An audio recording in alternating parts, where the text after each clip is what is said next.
छत्तीसगढ़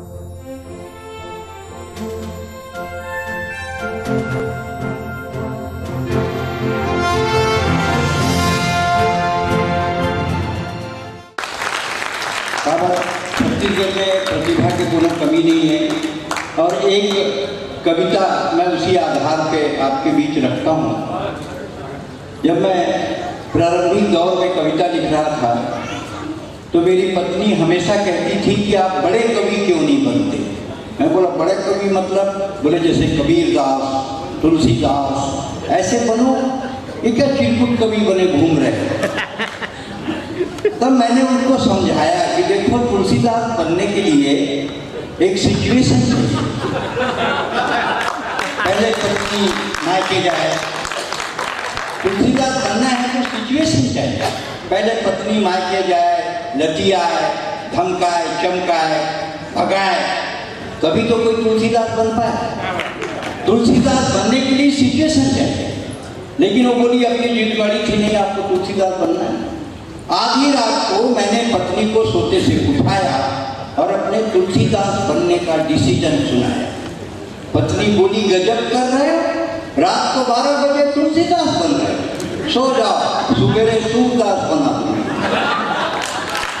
सो जाओ सुबेरे सूरदास बना दूंगी, फिर मीठा गाओगे, खूब कमाओगे और तकदीर ने साथ दिया तो बड़े बड़े कवियों से आगे बढ़ जाओगे। पर हम तो अपनी जिद में अड़े थे। तुलसीदास बनने के एक पैर पे खड़े थे, लेकिन तुलसीदास बने कैसे? पहले पत्नी गुस्साए, मायके जाए, फिर हमको लतियाए, धमकाए, चमकाए, तब तो ये बंदा तुलसीदास बन पाए। पर वो गुस्साने का नाम ही नहीं लेती थी।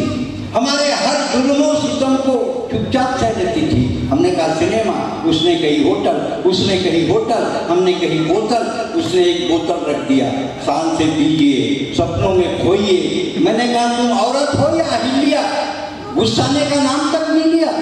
दूसरे दिन मैंने एक नई पुड़िया निकाली, एक खूबसूरत जवान लड़की को उसके सामने खड़ा कर दिया और कहा ये रूबी है, आज से इसी घर में रहेगी।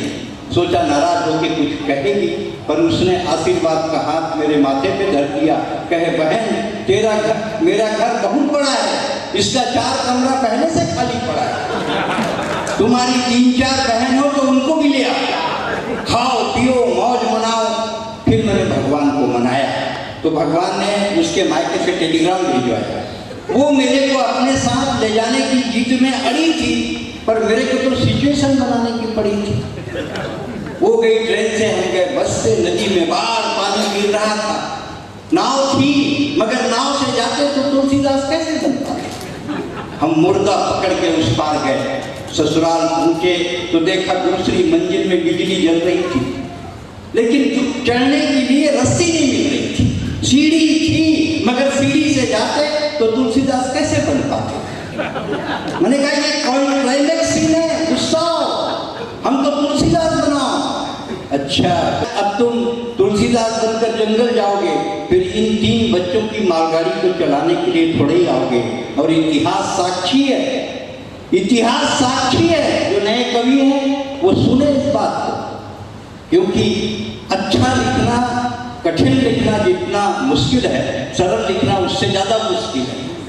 आप अपनी कविता को जनमानस तक, पहले तो आप ये तय कीजिए कि आप कविता लिख किसके लिए रहे हैं।